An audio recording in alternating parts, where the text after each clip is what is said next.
నేరగాళ్లు ఎంతటివారైనా తప్పించుకోలేరని మరోసారి నిరూపించారు పోలీసులు. గత నెల 11న హైదరాబాద్లో వృద్ధ దంపతుల ఇంట్లో నేపాల్ ముఠా చేసిన దోపిడీ కేసును ఛేదించి నిందితులను అరెస్టు చేశారు. దేశ సరిహద్దులను దాటి పారిపోతున్న కిలాడీలను చాకచక్యంగా వ్యవహరించి దోపిడీ సొమ్ముతో సహా పట్టుకున్నారు.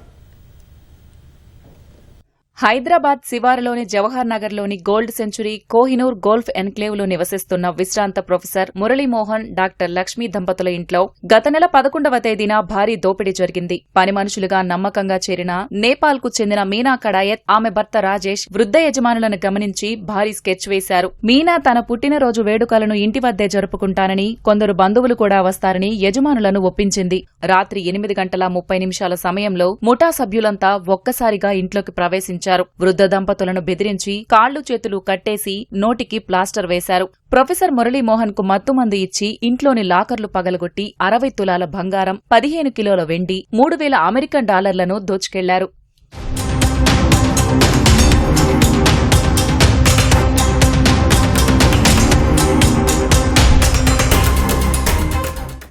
ఘటనపై కేసు నమోదు చేసిన పోలీసులు 6 ప్రత్యేక బృందాలను ఏర్పాటు చేసి దర్యాప్తు ముమ్మరం చేశారు. వందలాది సీసీటీవీ కెమెరాలను, సాంకేతిక ఆధారాలను విశ్లేషించి దోపిడీకి సహకరించిన సబీనా, బిస్వాల్, కమల్ బహదూర్ తదితర ముఠా సభ్యులను అరెస్ట్ చేశారు. ఈ దోపిడీకి ప్రధాన సూత్రధారులైన మీనా, రాజేష్, డానియల్ సారో అలియాస్ చాంగ్, కిరణ్ తదితరులు దోపిడీ సొత్తులో 70% వాటాతో రాష్ట్రం దాటి పరారయ్యారు. వీరి కోసం మల్కాజ్గిరి ఎస్ఓటీ, ప్రత్యేక పోలీసు బృందాలు గాలింపు చర్యలు చేపట్టి నెల రోజుల్లోనే నిందితులను పట్టుకున్నారు. అరెస్టైన ఆ 4 ప్రధాన నిందితుల నుంచి వారు దోచుకెళ్లిన పూర్తి ఆభరణాలు, నగదును, ఇంటాక్ట్ ప్యాక్ చేసిన బ్యాగులను రికవరీ చేసినట్లు డీసీపీ సుమతి వెల్లడించారు.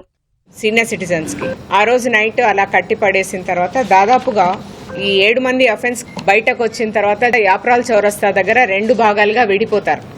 ఎవరైతే వీళ్ళకి అసిస్టెన్స్ చేయడానికి వచ్చిన వాళ్ళు ఉన్నారో వాళ్లకు ఒక 30%, మెయిన్ అఫెన్స్ కమిట్ చేసిన 4 కూడా ఒక 70% పంచుకుంటారు. పంచుకొని వీళ్లకు వాళ్లకు వీళ్ళు చెప్పుకోకుండా రాష్ట్రం నుంచి వెళ్ళిపోతారు. కాకపోతే మనం ఇప్పుడే దేశ సరిహద్దుల్లో వీళ్ళ ఫొటోస్ అన్ని కూడా అతికించడము, తర్వాత అక్కడున్న ఎక్స్టర్నల్ అఫైర్స్తో మనము టచ్లోకి రావడము, మన పోలీస్ బృందాలను కూడా సిటీ సహాయంతో మేము కలిసి అక్కడ పెట్టడము, ఒకవేళ చెకింగ్ అంటూ జరిగితే వాళ్ళు తప్పించుకొని పోలేని పరిస్థితిని తీసుకొచ్చాం బార్డర్లో. అట్లాంటి పరిస్థితిలో మనము వాళ్ళకు పోయిన ఆభరణాల అన్నిటినీ ఏ ప్యాక్లో అయితే వాళ్ళు ప్యాక్ చేసుకొని వెళ్ళినరో ఆ బ్యాగ్తో సహా అలాగే మనము ఇంటాక్ట్ రికవరీ చేయడం జరిగింది. వీళ్ళందరినీ కూడా నిన్న సాయంత్రము బోయిన్పల్లి లిమిట్స్లో అప్రిహెండ్ చేయడం జరిగింది. భారీ దోపిడీ కేసును సాంకేతిక సాక్ష్యాలతో ఛేదించిన పోలీస్ బృందాలను ఉన్నతాధికారులు అభినందించారు. ఈ తరహా నేరాలకు చెక్ పెట్టేందుకు పోలీసులు మీ సురక్ష అనే కార్యక్రమానికి శ్రీకారం చుట్టారు. ప్రతి ఒక్కరూ తమ ఇళ్లలో పనిచేసే డొమెస్టిక్ హెల్పర్లు, అద్దెకు ఉండేవారు, డ్రైవర్ల వివరాలను స్వచ్ఛందంగా రిజిస్టర్ చేసుకోవాలని డీసీపీ సూచించారు.